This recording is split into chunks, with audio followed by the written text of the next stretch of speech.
And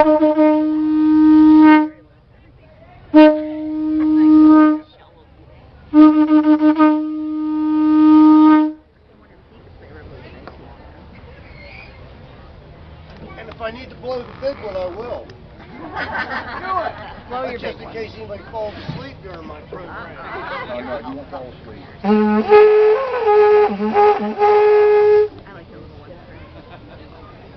Gather up. So for thousands of years, shells like these were used right here in this area by the native people who lived here. They took those shells and carried them far away, and that was their trade. That was what they had from where they lived. They would go home with something they didn't have. And native people all over this land for thousands of years have been doing that. They've been trading with each other. From up in the Great Lakes, native tribes had copper nuggets that they brought and traded. From far in the west, obsidian, volcanic glass. Some tribes had flint. Some tribes had seeds of plants, and the plants themselves that were valuable.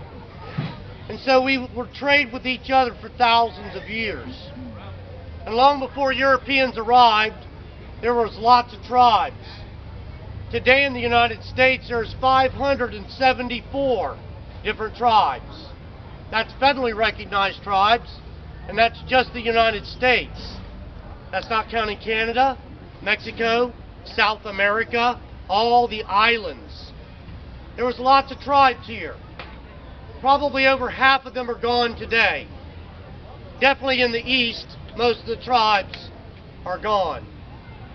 The tribes that once lived right here, Chief Saloy's village, the Timucua people, an ancient group for thousands of years lived in the south, and they were farmers, fishermen, hunters, and gatherers. They were one of many tribes that named this territory their home. South of here were tribes like Miami, Ayes, Hayega, Calusa, Matacumbi, Tocobaga. To the west were Appalachians, Pensacola. And many of the things we have are things that these people would have done in their lives as well. The name Florida comes in 1513 when Ponce de Leon comes here and names it for the beautiful land of the flowers that are here. Our tribes already had names in our languages. In the Muskogean language, Igana is how we say the earth, which gave us what we wanted. And so, let me introduce myself. Hinchke, Stango, Paha, Glosli, Jagojifkaros, Istichara, Muskogee. And I spoke to you one of the oldest languages ever spoken here in the land. I told you my name is Sawgrass, Jim Sawgrass. But nowadays I have a new last name, .com. Gotta go with the time. I said hello to you in that language as well. I told you my tribe is Muskogee. I'm a descendant, and ever since I was a child living here in St. Augustine, I've always been involved in history, and still am today. If you say hello in Muskogee, it goes like this. Say it with me, everybody. Hinchje. Hinchje. Hinchje. Hinchje. Our neighbors to the north of us were Cherokee, a name we gave them. In their language, they have their name. But the Cherokee way of saying hello is a lot different. Shio. Shio. Shio. Long ago, my tribe broke apart. And when these old tribes here died away, many of the tribes of Georgia and Alabama began migrating into the territories of the Spanish. They also came with runaway slaves. If slaves could escape slavery of the English in the north and make their way to La Florida, they were given their freedom. And they lived outside of town here at Fort Mose, just as long as they became Catholics and helped the Spanish fight their enemies, the English, which they were very glad to do. And so they made their way here and became a part of the groups as well. A great war in Georgia and South Carolina with a tribe called the Yamasees in 1715. They started breaking apart. Yamasees came down here as refugees. They had a mission right out on the south end of town near where Lincolnville is. It was a Yamasee mission there. So these mixtures of tribes, the Spanish called cimarrones. Cimarrones. But in the Creek language, there's no R. And so instead of cimarrones, we said Seminole. And that is the way we say it today. Seminole. And so I'm going to share with you how to say hello into a Seminole way.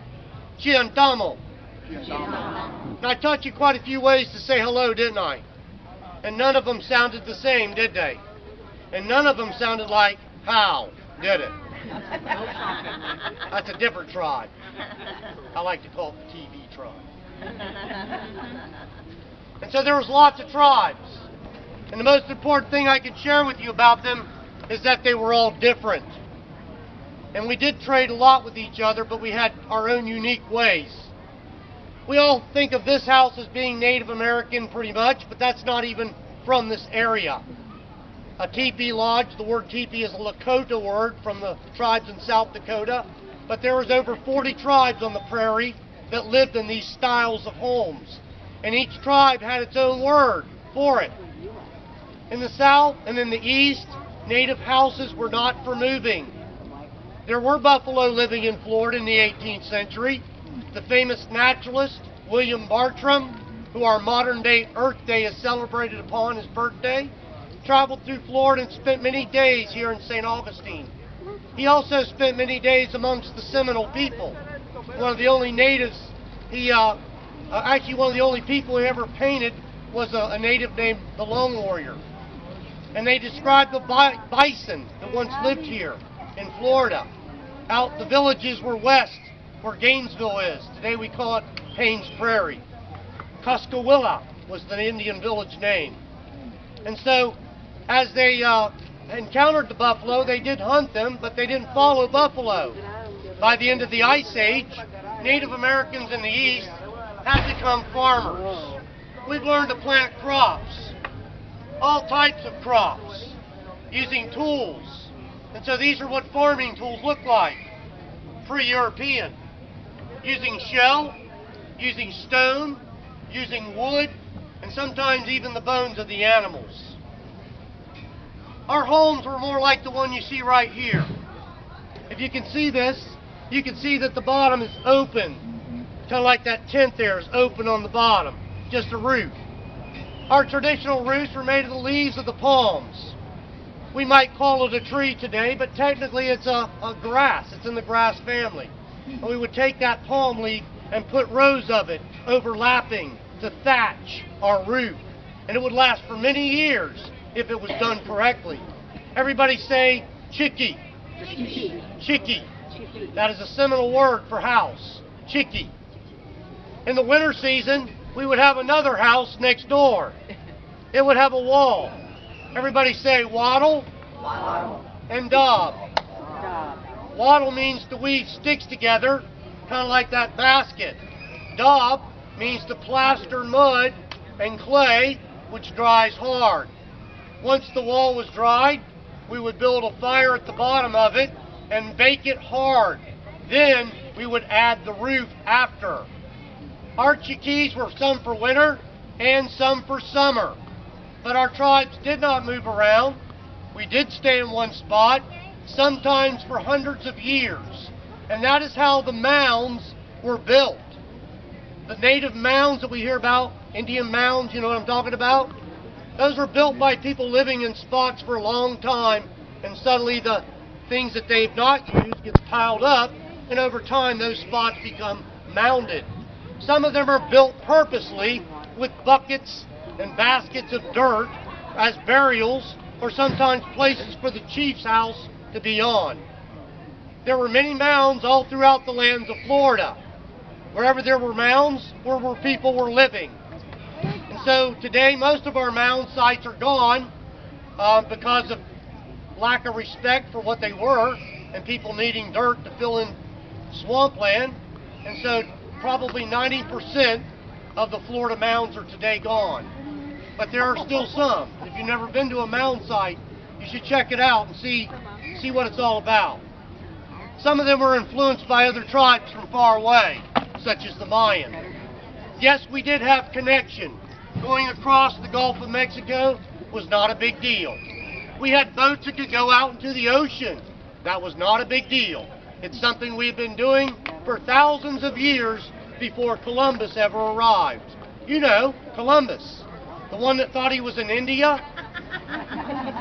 Now you tell me who was lost. We were already there waiting.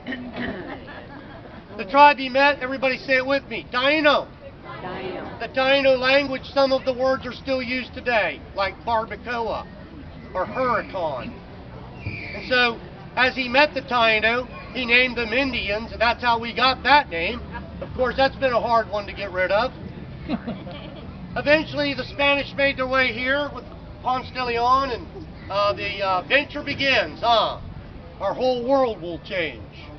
As Ponce de Leon lands, he drops off animals that he will need the next time he comes. When he comes to colonize, these animals will already be here waiting on him. These animals we've never seen before. Pigs, horses, cows, pigs. When we first seen a horse, we thought it was some big dog, and to this day, many native languages have no word for horse. Their word of describing it would describe a big dog or a big deer. And so when we saw the horse, it was very scary. Who are these strangers who have marched into our world? As the first ones came through looking for gold, Hernando de Soto, he left devastation everywhere he went.